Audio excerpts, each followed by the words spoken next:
Bienvenidos a todos, Dios los bendiga. El día de hoy tenemos un tema, ya que estamos cerca a la celebración de la Pascua, la resurrección, también en la gran celebración para el cristianismo.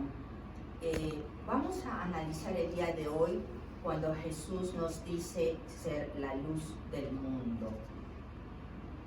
Y vamos a leer primero en el segundo libro de Corintios 4, verso 6, lo que nos dice: porque Dios, que mandó que de las tinieblas resplandeciese la luz, es el que resplandeció en nuestros corazones para iluminación del conocimiento de la gloria de Dios en la faz de Jesucristo. Sabemos que Dios creador, Dios todopoderoso, cuando en el Génesis 1 nos habla que le dice a la luz sea, la luz hecha y la luz se hizo. Pero luego, eso lo vemos en el verso 3 del capítulo 1 del Génesis, pero luego encontramos a partir del 14 al 16 o 17 creo que es, en donde nos dice que hizo dos lumbreras grandísimas para que estuvieran en los cielos o en el cielo y que alumbrara la tierra, una de día y la otra de noche. ¿A qué se refería entonces cuando dijo sea hecha la luz en el verso 3? La luz se manifestó a través de Jesucristo, a través de su gloria, la gloria de Dios Trino. Y esta luz es la que nos dice en 2 Corintios, cuando hay luz, no hay oscuridad, que de las tinieblas, porque era el estado en que estaba la tierra, la creación, a raíz de la rebelión de Satanás, en donde en el verso 6 nos dice: de las tinieblas entonces ahora resplandece su luz.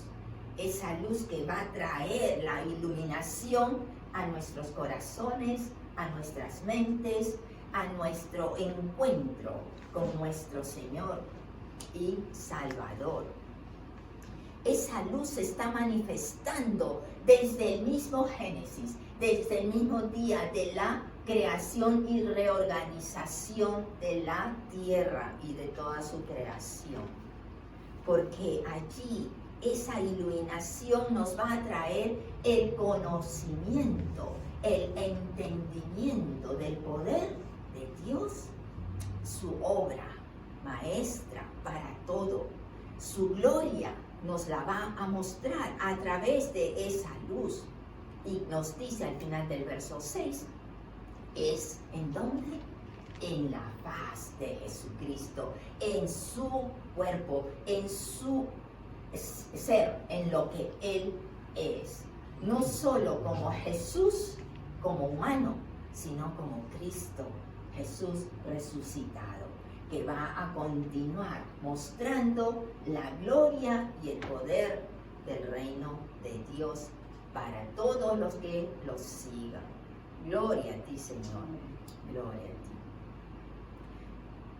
Entonces vemos que Jesús, al hablar de la luz en diferentes partes del Evangelio y del Nuevo Testamento, así como en el Antiguo Testamento, pero estaba envuelto, no estaba descubierto cuando hablaba de la luz, y la luz viene a Israel y nació allí para que sea extendida en todo el mundo, pero ellos no lo hicieron, no lo entendieron, no lo recibieron. Por eso es que esa luz luego se extiende hacia los gentiles, hacia el resto de las naciones, hacia el resto del mundo, y ahí es donde nosotros lo recibimos. Para la gloria de Dios tenemos ahora la oportunidad de llegar a ser salvos. ¿Qué es lo que representa la luz entonces? Es una esperanza y una confianza, seguridad. ¿En qué? En las promesas de Dios. En Juan 1:5, por ejemplo, nos dice, la luz resplandece en las tinieblas. Y sabemos, donde entra luz, las tinieblas se alejan. No hay ningún toque, ninguna conexión o interrelación habitacional. No puede habitar la luz y las tinieblas juntas, porque donde hay luz no va a haber sombra, no va a haber tinieblas. Y eso es lo que es Dios. En Él no hay sombra, es solo luz pura. Y entonces nos dice que en esta tiniebla va a resplandecer esa luz. ¿Y qué quiere decir? Que la oscuridad no la va a apagar. La oscuridad no la va a vencer. Al contrario, la luz se va a sobreponer. La luz va a empujar esas tinieblas, esa oscuridad. En Efesios 5:8 nos dice que en otro tiempo eras tinieblas. Vivíamos en la oscuridad de nuestras mentes, de nuestros corazones, en la ignorancia del conocimiento de Dios y en el rechazo, la rebelión de conocerlo. Pero ahora, después que hemos conocido la verdad, y esa verdad que está en Jesucristo, ahora entonces somos luz en Cristo Jesús. Amén. Y nos dice, debemos andar como hijos de luz. Aleluya. Filipenses 2:15 nos dice, para que seas irreprensibles y sencillos, así como Jesús fue. Entonces somos hijos de Dios sin mancha, tal como Cristo fue, en medio de una generación maligna y perversa. Eso no ha cambiado. Desde que la humanidad existe en el mundo caído, tenemos mancha en nuestros corazones son malos en diferente medida, pero existe esa maldad. Y si dejamos que crezca, va a formar raíces. Por eso tenemos que tener la palabra, las promesas de Dios vivas en nosotros, para que en medio de esta generación maligna y perversa que vivimos aún el día de hoy, podamos resplandecer como esas lumbreras, esos luminares para el mundo. Amén. Amén. Gloria a Dios. Aleluya. Juan 8:12, Jesús declara, yo soy la luz del mundo. El que me sigue no andará en tinieblas, sino que tendrá la luz de la vida. Entonces, hay algo adicional que muchos no lo nombran, sino que lo cortan allí, cuando Jesús dice y declara, yo soy la luz del mundo. Por eso el que vive en Jesús y Jesús Cristo en Él, tenemos su luz. Pero ¿qué nos está diciendo al final del verso? El que lo sigue, el que lo obedece, el que se deja ser guiado por su espíritu, entonces ya no va a tener tinieblas en él. Esa revelación, esa iluminación del conocimiento y entendimiento de lo que es Dios y de su palabra va a entrar en él. Y ahora vamos a tener y vamos a demostrar la luz de la vida. ¿Y cuál es la luz de la vida? Jesucristo, Amén. que es la luz del mundo. Y desde un principio, cuando Dios sopla en la nariz de Adán, ¿qué le inserta? Vida. A través de su aliento, a través de su soplido, a través de su aire, le da vida. Ahora Jesús nos da vida a nosotros a través de su existencia en nosotros, porque necesita usar nuestro cuerpo físico, pero nosotros estamos en Él, estamos bautizados en Él, sumergidos en Él, en su ser, en su palabra, en su existencia, y estamos revestidos entonces con su nombre poderoso que nos da la unción y tenemos la vida por delante.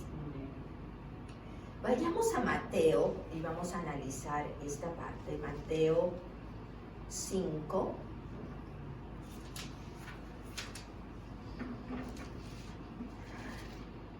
En la parte del 14 al 16, vamos a empezar por el 14, cuando dice, ahora ya no es solo Jesús, sino que nosotros también somos esa luz del mundo, tal cual Él se declara ser.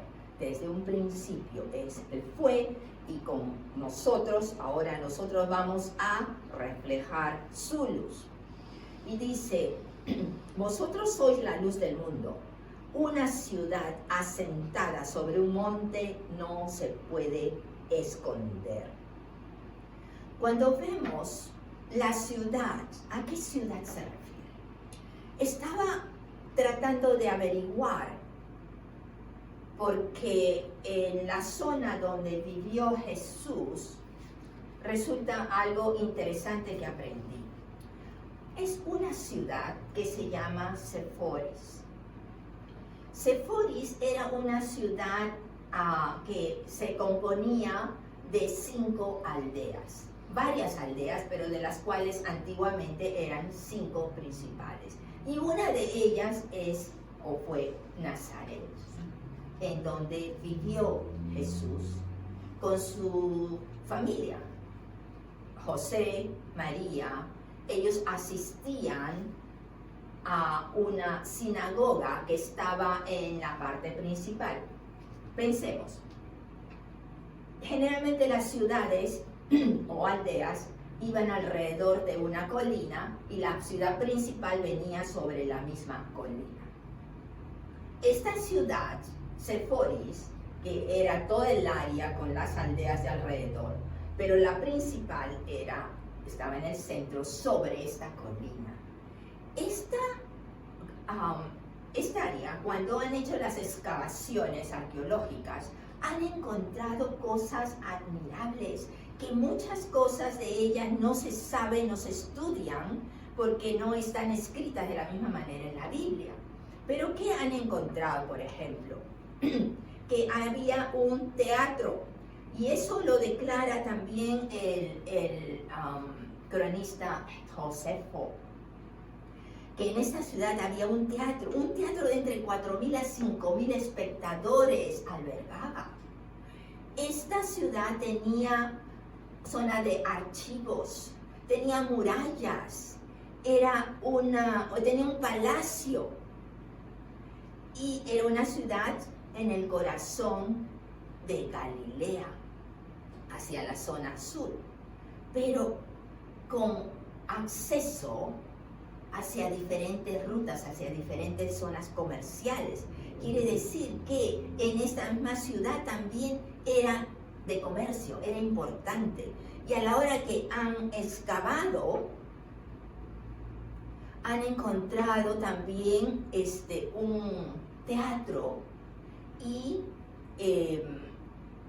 la sinagoga con mosaicos y decoraciones hermosas que muestran murallas de piedra, pero no puestas de cualquier manera, sino trabajadas como por profesionales. Nos está diciendo que necesitaba o han invertido para la construcción y desarrollo de esta ciudad, no era aldea, las aldeas eran alrededor de esta ciudad, porque inclusive tenía un banco. El banco, toda esta época, estamos hablando de cuando los romanos conquistaron Israel, y era la época de Herodes Antipas, que gobernaba. Hicieron de esta ciudad comercial un centro principal, en donde se manifestaban todas estas cosas que han encontrado, que no es común en las ciudades o pueblos de aquella época. Y eso es lo que nos muestra la importancia. Cuando Jesús entonces dice esta ciudad que está de lo lejos, imagínate, de una de las aldeas que está un poco más abajo que la misma ciudad, y están viendo la ciudad que resplandece con sus luces, pero pensemos, ¿qué tipo de luz tenían en esa época? No era luz eléctrica, no existía todavía. No tenían velas de cera como las que usamos hoy en día. Eran solamente candelabros que se iluminaban con aceite, generalmente eran aceite de oliva. Cuando se veía la iluminación en la noche de esta ciudad, vista tal vez desde Nazaret, José, María, Jesús, sus hermanos, podrían estarlo observando. Y es aquí cuando Jesús se refiere que esa ciudad asentada sobre un monte tiene esa luz. Y ya que está en alto, se va a poder ver de cualquier otro sitio de alrededor. Y aparte, también va a iluminarse. Por lo mismo que se va a hacer notorio, esa iluminación se va a extender un poco más. Veamos en el siguiente verso, verso 15, que dice, ni se enciende una luz y se pone debajo de un almud, sino sobre el candelero, y alumbra a todos los que están en casa. Lo que nos está diciendo, primero, vamos a ver aquí. Tengo que, cuando visitamos Israel años atrás, traje uno de las copias de los candeleros de aquella época. Este candelero, algunos tienen una asita para agarrarlo de allí, pero lo principal es de cualquier estilo de candelero, porque tiene variedades entre los griegos, los israelitas, pero de toda el área del Medio Oriente siempre está hecho de arcilla, lo que hace que también sea frágil. Cuando Dios o Jesús nos compara que nosotros somos hechos de barro, somos hechos de arcilla, somos frágiles, nos podemos quebrar fácilmente. Y es lo que pasa, nos afecta emocionalmente cosas y nos quebramos. El candelero tiene una abertura para rellenarlo. ¿Sí lo ven? Amor, ¿qué enfoque es esto? Entonces, tiene la abertura y tiene una boca que le llaman de donde sale la mecha, por donde entra o sale la mecha. A través de la abertura, entonces, lo que llenaban era el aceite de olivo. Y la mecha lo que hace es mojarse y absorber ese aceite. Una vez que está mojada, una vez que está empapada en ese aceite, entonces se prende y va a empezar la mecha a iluminar. Este candelero, entonces, cuando se pone sobre algo, depende de la altura, es donde más va a iluminar o menos. Si lo ponemos más abajo, va a iluminar solamente el área de aquí. Si lo ponemos en alto, va a iluminar un área más grande. Pero aquí hemos leído en el verso 15 que nos está diciendo, Jesús está haciendo una comparación con esto y nos dice que lo que se enciende en la iluminación no es para ponerla debajo de un almud. ¿Qué es un almud? Almud viene a ser una medida de grano. La medida generalmente era un rectángulo o un cuadrado, que es donde metían los granos para vender o para repartir. Pero también vemos entonces que si prendemos el la vela o el candelero y lo ponemos dentro de esta medida, no va a iluminar nada, porque tampoco no va a recibir oxígeno, se va a apagar. Entonces, ¿cuál es el propósito de iluminar si se va a apagar o lo vamos a tapar? Lo que quiere decir Jesús es que la luz que Él nos está dando ahora, que reflejemos, que la pongamos en alto, que la repartamos, que la extendamos, que seamos esa luz que lo refleja a Él, que llevamos su palabra, porque el aceite que entra aquí, cuando se acaba, para eso está abierto, tiene la abertura, no tiene tapa, entonces se vuelve a rellenar. Y cuántas veces nosotros sentimos que el Espíritu Santo es lo que representa el aceite, que el Espíritu Santo está bajo esa pasión, ese deseo de seguir caminando, de seguir en su camino angosto y recto, podemos pedirle: Señor, llena mi reservorio. Necesito ese aceite fresco nuevamente para poder seguir iluminando, para seguir llevando tu palabra, porque esta abertura de la mecha se llama boca. Tenemos nuestra boca para declarar lo que Él nos pone en nuestros corazones, lo que aprendemos en su palabra, a donde nos quiera llevar, Él va a depositar lo que vamos a hablar.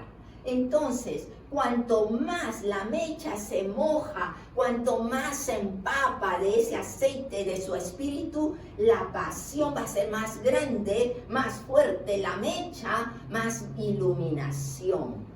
Cuando la obtenemos, entonces nosotros, tal como la mecha o el candelabro, en esa ciudad que está en alto, que está iluminando, ¿qué está haciendo? Está influenciando a todo el resto. Eso es lo que quiere Dios de nosotros. La influencia que podemos ser para el mundo. La influencia que va a llevar su palabra a diferentes áreas hasta donde Él nos lleve, allí seguiremos, porque su fuego no se va a apagar. Ese fuego, cuando empieza a debilitarse, le pedimos un relleno, más y más de ese aceite, que siga llenando, que siga derramando, para que no se apague en ningún momento. Gloria a ti, Señor. Amén. Ahora es curioso, porque en el libro de Marcos, en el Evangelio de Marcos, nos habla que Jesús es carpintero. Pero lo curioso es que la palabra que se usa aquí, y sabemos que todo el Nuevo Testamento ha sido escrito en griego, y los otros evangelios no lo nombran en la traducción como carpintero. La palabra griega es tecton. El tecton viene a ser una habilidad profesional, pero no solo en un área, sino en muchas. Y es por eso que se supone que José, junto con Jesús, trabajaban juntos, pero viajaban entre todas las aldeas y la misma ciudad de Seforis. Ya describimos cómo fue esta ciudad. Al trabajar en madera, el área no tiene abundancia de madera. La madera era escasa. Entonces, no es como ahora que pensamos los pisos de madera o algunas casas también de madera. No, que es lo más común allá y sobre todo en esta ciudad. Albañilería, o sea, todo lo que es construcción, todo lo que es herrero o herrería de fierros o piedras, trabajaban las piedras, trabajaban en diferentes oficios. Eso se supone lo que hacía Jesús junto con José. Y era, como tenía la habilidad en diferentes artes, también oro y plata. Eran muy bien pagados, pero tenían que viajar. La zona de Nazaret misma y las aldeas de alrededor eran agricultores. Por eso en los evangelios Jesús se refiere mucho sobre la agricultura. Sus parábolas nos dan esas referencias. Y veamos entonces cuando en el verso 15 nos dice: entonces este candelero, cuando lo elevas, va a tener la iluminación a todos los que están en casa. Todos, quiere decir que vas a tener la influencia de todos a tu alrededor. Para la gloria de Dios. Entonces, seguiremos hablando la próxima semana sobre la luz del mundo. Y ya el próximo domingo es el Domingo de Ramos. Y vamos a elevar el nombre de Jesús, porque fue recibido como rey, fue elevado como tal, aunque después no lo reconocen. Pero vamos a analizarlo a la luz de su palabra y como esa luz, esa lumbrera que vino al mundo. Gracias, Dios los bendiga.